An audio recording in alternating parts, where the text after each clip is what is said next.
5 Pakistani cricketers जो महान talented थे, दुनिया उनसे डरती थी, लेकिन पाकिस्तान उनके टैलेंट से उतना फायदा ना उठा सका। आगे बोल। नहीं बता। वैसे पाकिस्तानी क्रिकेट टीम में ज्यादातर दिहाड़ीदार, दोस्ती यारे वाले हैं, भाई भाई दोस्तों ऐसे लोग, और रिश्तेदारी वाले भी। इस किस्म का कोटा बहुत है पाकिस्तान टीम, ज्यादातर भरी पड़ी रहे। जो रियल टैलेंटेड लोग बहुत कम मिलते हैं हमें, और अगर उनमें से भी वेस्ट हो जाए तो बहुत नुकसान होता है। और यही वेस्ट हुए हैं जिसका बहुत ज्यादा दुख है। नंबर 1 मोहम्मद आमिर। वो मोहम्मद आमिर जब ये नया आया था तो शोएब अख्तर जैसा बॉलर, दुनिया का तेज तरीन, उसके नाम से आज भी दुनिया डरती है, उसने कहा था कि जब मैंने आमिर को नया नया देखा तो मैंने कहा ये तो इतना टैलेंटेड है कि अब मुझे अपना बैग पैक कर लेना चाहिए, अब मेरी जगह नहीं है, ये तो बहुत बला है बड़ी। इमरान खान जैसा पाकिस्तान का सबसे बड़ा कैप्टन, उन्होंने एक बात बोली थी कि मैंने वसीम अकरम को अपने हाथों में खेलते हुए देखा है, और वसीम अकरम वो बॉलर है जिसको पाकिस्तान की हिस्ट्री का सबसे बड़ा बॉलर माना जाता है। इमरान खान तो उसके भी कैप्टन थे, उन्होंने कहा कि वसीम अकरम में इतना टैलेंट नहीं था जितना टैलेंट मैंने मोहम्मद आमिर के अंदर देखा है। वो जब नया नया था वो इतना टैलेंटेड। फिर विराट कोहली की एग्जांपल आप सब लोगों के सामने, इस जनरेशन का पूरी दुनिया में सबसे बड़ा बैट्समैन है। बेशक जो root, Kane Williamson, Babar Azam, बहुत सारे हैं, स्टीव स्मिथ जैसे, ये सारे अच्छे बैट्समैन है, लेकिन किसी को इख्तिलाफ हो ना हो, लेकिन विराट कोहली इस जनरेशन का सबसे बड़ा बैट्समैन है। उस बंदे ने ये बात बोली थी। उससे एक इंटरव्यू के दौरान आमिर खान जो बॉलीवुड स्टार है उसने पूछा था कि दुनिया में कोई ऐसा बॉलर है जिससे आपको भी डर लगता है, तो उसने कहा था मोहम्मद आमिर है पाकिस्तान का, उसको खेलते हुए मुझे समझ नहीं आती क्या करूं इसका। 2009 का वर्ल्ड कप जो पाकिस्तान जीता था T20, बस वही जीते थे हम, उसके बाद तो आज तक गलती नहीं की हमने कि दोबारा से जीत जाएं। उस वर्ल्ड कप को जितवाने में मोहम्मद आमिर नया नया था, इसका मेन रोल था। ऑस्ट्रेलियन बैट्समैन शेन वॉटसन लोग वो घूर घूर के देखते थे ये क्या है, कौन लड़का है, कहां से पकड़ के लाए। एक एक ओवर में 5-5 विकेटों के वो रिकॉर्ड्स, वो वर्ल्ड कप जितवाने में मेन कैरेक्टर था। 2017 की चैंपियंस ट्रॉफी, ये 2 ट्रॉफी जीती है ना पाकिस्तान ने बड़ी अभी, जिनको बहुत बड़ा समझा जाता है, और दोनों में ही मोहम्मद आमिर का मेन रोल था। लोग इसको बेशक बुरा भला बोलते हैं, बेशक लोग कहते हैं कि शायद बदतमीजी है या ऐसा वैसा, वो चीजें अलग हैं, लेकिन टैलेंट के हिसाब से इस बंदे को हमने उस तरह से यूटिलाइज नहीं किया। 2017 की चैंपियंस ट्रॉफी में विराट कोहली को अगर ये आउट ना करता, शुरू में प्रेशर ना बनाता, तो जिस तरह की वो पिच थी, विराट कोहली ने चुटकियों में चेस कर जाना था, क्योंकि वो उस तरह का कर चुका था हमारे खिलाफ पहले भी। 2012 के एशिया कप में मुझे याद है उसने 183 रन पाकिस्तान को ठोका था। हमने बड़ा 350 के लगभग टारगेट दिया था, लेकिन उसने यूं चेस कर दिया था पाकिस्तान के खिलाफ। तो 2017 की चैंपियंस ट्रॉफी जीतना, उसमें फखर जमान के साथ ये बंदा भी सुपर हीरो था। 2010 में फिक्सिंग के स्कैंडल में फंसा,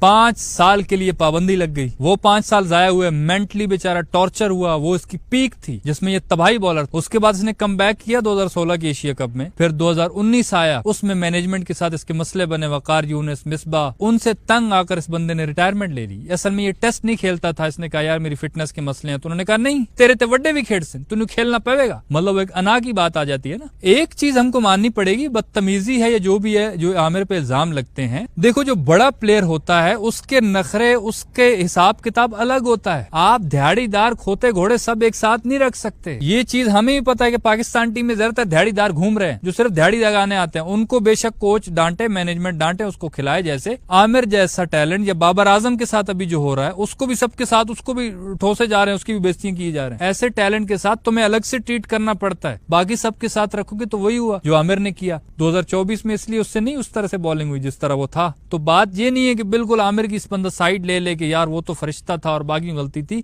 हो सकता है कुछ इसकी भी हो सकता है दूसरों के भी हो, लेकिन नुकसान किसको हुआ? पाकिस्तान क्रिकेट को और हम फैंस को। उसके बाद नंबर 2 उमर अकमल। इसको लोग कॉमेडी की तरह लेते हैं, वो एक अलग बात है। लड़ाई झगड़ों की वजह से देखा जाए तो शायद उमर के भी कुछ गलतियां हो जिसको ट्रीट ना किया गया। टैलेंट के हिसाब से देखा जाए और सच्ची बात की जाए तो उमर अकमल जैसा मिडिल ऑर्डर बैट्समैन जब से गया तब से हमें नहीं मिला। इस बंदे के अंदर बेपनाह टैलेंट था। ये शुरू में नया नया था, श्रीलंका को उसने सेंचुरी मारी थी। 2011 का वर्ल्ड कप जिसमें इंडिया के घर में हम सेमीफाइनल खेल रहे थे और हमारे सारे बैट्समैन इतने डरे हुए थे, ये टांगे कांप रही, हाय अल्लाह इंडिया, हाय अल्लाह इंडिया, हाय मर गए जैसे वो होते हैं। इस बंदे के अंदर डर नाम की चीज ही कोई नहीं थी। इसने वो तबाही छक्के मारे थे उनको, वो बड़ा जबरदस्त खेल रहा था, ऐसा लग रहा था ये मैच जितवा देगा। लेकिन वो ड्रिंक ब्रेक हुई, ग्लव्स वगैरह चेंज हुए, उसके कान में किसी ने कुछ कहा, जो भी कहा, लेकिन लोग ये कहते हैं कि शायद उसको कहा गया था भाई अपनी विकेट दे के आजा चल चुपचाप, और वो सिंपल सी बॉल पे बोल्ड हो गया था, हालांकि उससे पहले बहुत मार रहा था। बहरहाल वो अलग बहस है, लेकिन उसके अंदर दलेरी इतनी थी। ये 2014 या 16 का T20 वर्ल्ड कप था, ऑस्ट्रेलिया को उसने इतना कूटा था। ऑस्ट्रेलिया की इतनी पावरफुल टीम थी, 94 रन तकरीबन इसने किया था, बहुत मारा था ऑस्ट्रेलिया को। मतलब बड़ी टीमों को तो यूं चुटकियों में हैंडल करता था। यही मुसीबत है हमारे आजकल के लड़कों में, छोटी टीमों को पेल पुल के ये कर देंगे वो कर देंगे, अब देखा जैसी बड़ी टीम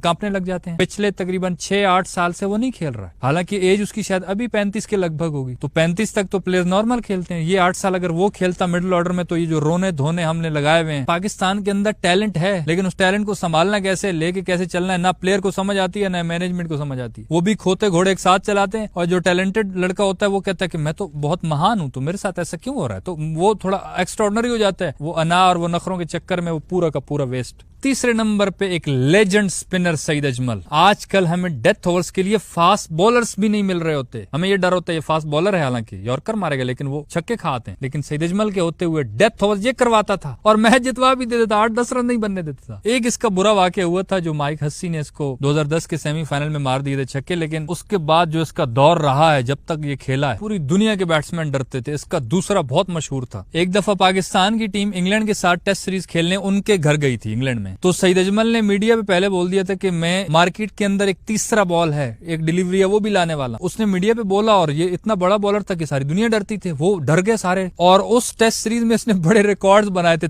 तबाहकुन, ये विकेटों पे विकेटें उड़ा रहा, जालिम बॉलिंग की। सीरीज के बाद जब पूछा गया कि यार वो तीसरा बॉल आपका कौन सा है, तो कहता है मैंने तो मजाक किया था, मैंने तो सिर्फ ये इंग्लैंड के बैट्समैनों का ध्यान भटकाने के लिए बोला था, और तो कोई तीसरा बॉल नहीं, मैं तो सिंपल बॉलिंग कर रहा था। अब मुसीबत ये है कि पाकिस्तान के पास जब कोई ऐसा हीरा आता है तो उसके खिलाफ साजिशें होती हैं, बार बार इसके एक्शन रिपोर्ट हो जाते थे, बार बार ये बेचारा बच जाता था, लेकिन बिल आखिर इस बेचारे के एक्शन को रिपोर्ट करके पूरा एक्शन चेंज करवा दिया गया, पूरा का पूरा हमारा सईद अजमल बेचारा जाया हो गया। नंबर 4 पे है शर्जील खान। इसके टैलेंट से भी कोई मुकर नहीं सकता। इस्लामाबाद यूनाइटेड की तरफ से खेलते उसने सेंचुरियों पे सेंचुरियां ठोकी थी, कराची किंग की तरफ से ओपनर खेला बाबर के साथ, सेंचुरियां मारी थी, और जो इसकी पावर हिटिंग थी वो कोई नॉर्मल नहीं थी, वो कोई जोक नहीं था। इतना जालिम छक्के, मतलब देखने वालों को मजा आ जाता था। अक्सर ये चीज नोट की गई कि बाकी जो दिहाड़ीदार थे वो आ जाते थे टीम में, ये बेचारा टैलेंटेड होने के साथ साथ इतना एग्रेसिव होने के साथ साथ बाहर निकाल दिया जाता, तू है ही नहीं। शायद यही वजूहात है कि जिसकी वजह से बाद में ये फिक्सिंग वाले मसले में फंसा, क्योंकि इसके बारे में भी खबर चली थी कि शायद फिक्सिंग वाला कोई चक्कर है, तो उसकी वजह से इस पर पाबंदियां वगैरह भी लगी। अब ये भी हो सकता है कि जब टैलेंट को तुम उसके मेरिट पे नहीं खिलाओगे, वो फिर इधर उधर के कामों में पड़ेगा, खराब होगा बेचारा, शायद इस वजह से ये भी जाया हुआ है। उसके बाद लास्ट यानी 5वें नंबर पे है अभी हमारा एहसानुल्लाह। इस वक्त पाकिस्तान में 154 की स्पीड से एक ही बंदे ने बॉल कराई है एहसानुल्लाह ने, और इतना तेज कोई नहीं हारिस रऊफ के सिवा, लेकिन वो एहसानुल्लाह हर दूसरे चौथे दिन कोई ना कोई नया बयान देते थे। कभी बोलता है मैं PSL से रिटायरमेंट ले लेता हूँ, कभी बोलता है मेरा दोस्त मुझसे नाराज हो गया, डॉक्टर्स ने बेशक उसकी इंजरी थोड़ी गलत की, उस वजह से बेचारा डिस्ट्रैक्ट हो गया। ये होता है कि बुरे टाइम में बंदा थोड़ा इधर उधर हो जाता है, लेकिन टैलेंट इस बंदे में भी। और टॉपिक से हट के एक लास्ट बात, टैलेंटेड बंदे मैंने 5 ही बोले थे, लेकिन आजम खान का मेरा बहुत दिल कर रहा है कि थोड़ा सा नाम ले लूं, मेरे को ये बोले उसमें टैलेंट है, लेकिन उसका भी टैलेंट जाया हो रहा है। यकीन करो कभी PSL की उसकी बैटिंग हाइलाइट्स देखना तुम, वो यार ऐसे अजीब छक्के मारता, बंदा कहता है यार ये क्या जालिम चीज है। लेकिन वही बात है कि इंटरनेशनल में आने के लिए और बड़े लेवल पे ग्रो करने के लिए फिटनेस भी चाहिए भाई। आंड्रे रसल जैसा इतना बड़ा बैट्समैन, उसने बोला था कि आजम खान को पता ही नहीं है कि इसमें कितना टैलेंट है। वैसे यार आपके माइंड में कोई और ऐसे प्लेयर्स जो बहुत टैलेंटेड थे लेकिन PCB ने जाया कर दिए, या अभी भी जो है और जाया हो रहे हैं, अगर आपके माइंड में कोई ऐसे प्लेयर्स हैं तो प्लीज कमेंट्स में जरूर बताना, और YouTube चैनल छक्का मार को सब्सक्राइब करके साथ घंटी को टन करके ऑल पे क्लिक कर देना, ताकि क्रिकेट की दिलचस्प वीडियोस आप तक पहुंचती रहें।